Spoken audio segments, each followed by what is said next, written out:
Christ, bonjour et bonne fête. Vous êtes content? Vous êtes content? Vous êtes content? C'est vraiment pour que le Christ règne dans vos cœurs, c'est pas ça? Le Christ règne dans vos cœurs, dans vos familles, dans le monde. Dieu soit béni. Que le Dieu de l'espérance vous remplisse de toute joie et de toute paix dans la foi.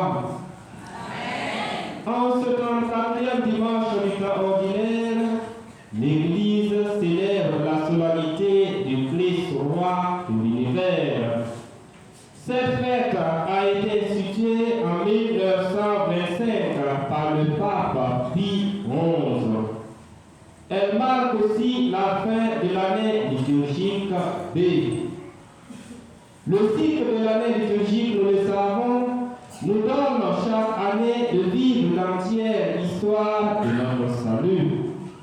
Au fur et à mesure que les années se succèdent, nous devrions en principe sentir en nous une croissance spirituelle qui nous configure de plus en plus à celui que nous attendons dans la foi, Jésus-Christ, notre Seigneur et notre Sauveur. En cette solennité, la liturgie de la parole nous invite à contempler et à méditer sur la royauté du Christ. Jésus-Christ, roi de tout l'univers. Quelle différence pouvons-nous faire entre la royauté de Jésus et celle des rois de la terre? Frères et sœurs, la royauté de Jésus n'est pas une royauté temporelle. Jésus n'est point roi au sens des rois de la terre. Vous le savez, les chefs des nations païennes commandent à mettre et les grands font sentir leur pouvoir. Parmi vous, il ne doit pas en être ainsi. Celui qui veut devenir grand sera votre serviteur, et celui qui veut être le premier sera votre esclave. Ainsi, le Fils de l'homme n'est pas venu pour être servi, mais pour servir et donner sa vie en rançon pour la multitude. Nous découvrons cela dans l'évangile de Saint Matthieu. Jésus, en effet, n'a jamais voulu dominer sur la terre. Mais pourquoi dit-on qu'il est roi? Il est roi par loi de famille, car il est de la descendance de la lignée de David, le grand roi. Il est roi par loi de création, ayant tout créé en union avec le Père et l'Esprit Saint. Il est aussi roi par loi de conquête, ayant racheté et sauvé le genre humain perdu par la faute d'Adam. Et il pouvait être roi aussi par loi d'élection, ayant été à maintes reprises sollicité par le peuple d'en accepter le titre et la dignité. La royauté du Christ est universelle et éternelle. Jésus est cependant roi, mais d'une manière qui lui est personnelle.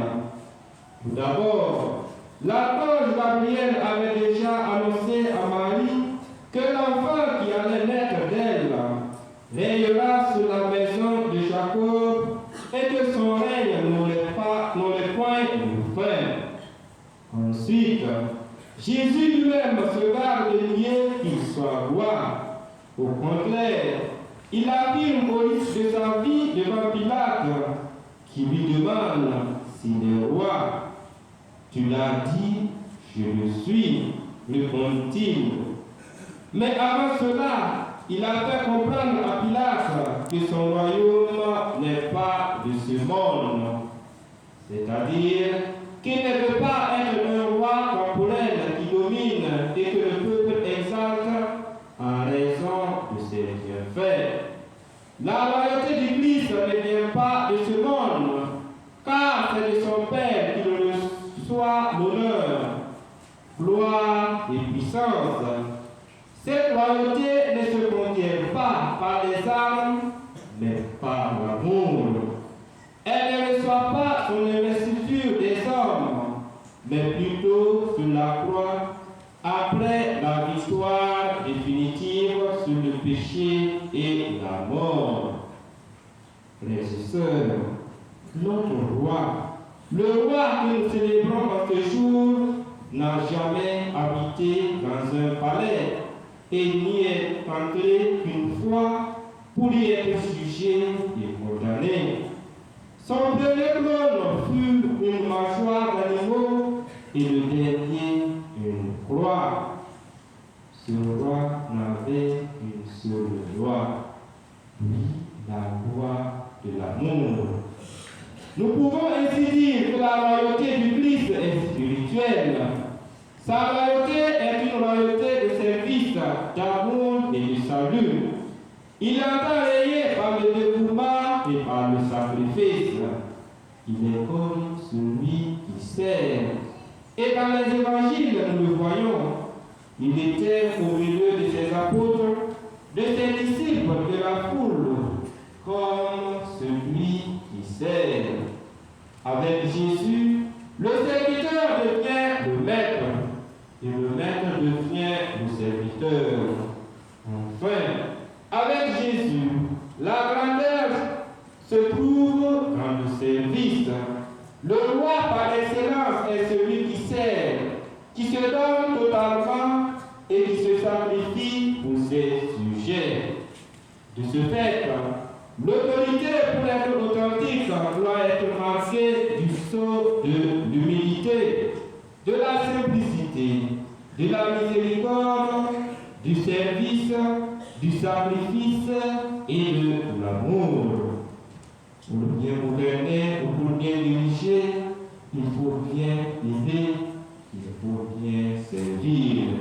Oui, pour bien gouverner ou diriger, il faut bien aimer, il faut bien servir. En cette solennité du Christ roi de l'univers, quel est alors le désir de Jésus? Qu'est-ce que le Christ nous demande? Le désir de Jésus est de régner sur nos âmes. Il désire régner dans notre cœur, dans nos familles, dans le monde entier. Mais comment? Par la foi, par l'espérance et par l'amour.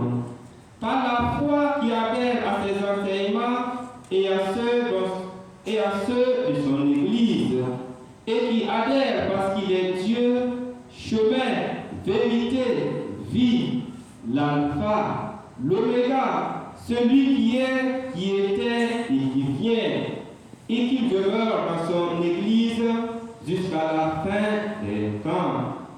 Par l'espérance qui compte sur la grâce méritée par lui, sur la prière qu'il obtient en faveur de chacun de nous, sur les sacrements institués par lui pour la produire, sur l'Église qui tient de son autorité la mission de conduire les âmes à la vie éternelle.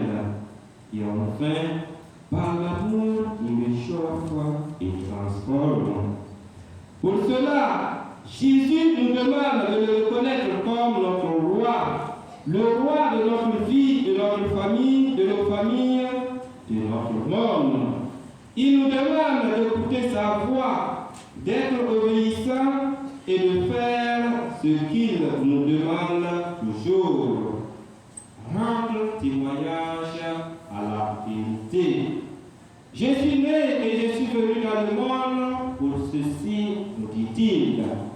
Rendre témoignage à la vérité.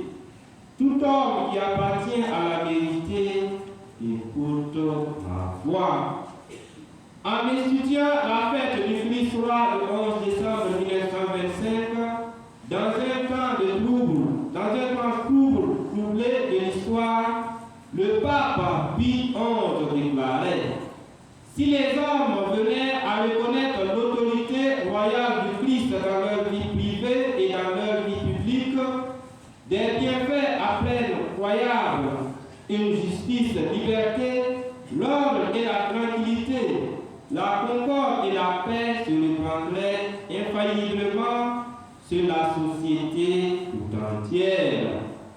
Autrement dit, une véritable culture de paix et de justice ne peut pas s'établir sans le règne de la vérité et de l'amour, c'est-à-dire sans le règne du Christ qui est vérité et vie et amour. Le pape François nous rappelle aussi que le salut ne commence pas par la confession de la royauté du Christ, mais par l'imitation des œuvres de miséricorde par lesquelles il a réalisé son royaume. Celui qui les accomplit montre qu'il a accueilli la royauté de Jésus, car il fait place dans son cœur à la charité de Dieu. Frères et sœurs, le règne que le Christ est venu instaurer est un règne de paix, d'amour, de joie, de bonheur, de vie, un règne de salut. Dans ce règne, la haine, la guerre, la tristesse, la mort n'ont pas leur place. Frères et sœurs, laissons le Christ établir son règne dans nos cœurs, dans nos familles et dans le monde. À chacun de se poser ces questions. Qui est le roi de ma vie? Qui règne dans mon cœur, dans ma famille? Qu'est-ce qui me motive et conduit ma vie, mon existence? Demandons, frères et sœurs, au Christ, roi de l'univers, de régner en nous et sur nous, d'être le maître de nos pensées et de nos actes, le guide de nos choix et le modèle de notre vie. À ceux qui se nourrissent de la guerre, qui leur enseignent la paix, à ceux dont le cœur s'est endurci et qui sont devenus des grés ou de force, des criminels et des meurtriers, contre leurs frères et sœurs, qu'il les gratifie de sa douceur et de son humilité. Supplions-le d'étendre son règne sur l'univers entier pour que les hommes s'aiment davantage et se reconnaissent fils d'un même Père. Demandons-lui enfin de faire amener la paix et la sécurité dans notre pays et dans le monde entier. Qu'il lui plaise de donner à nos gouvernants assez de sagesse et de courage pour être réellement au service de tous. Mes sœurs, bonne et heureuse fête du Christ, roi de l'univers. Bonne et heureuse fête du Christ, roi de l'univers. Amen. Que Dieu nous vienne à l'aide par sa grâce. Amen.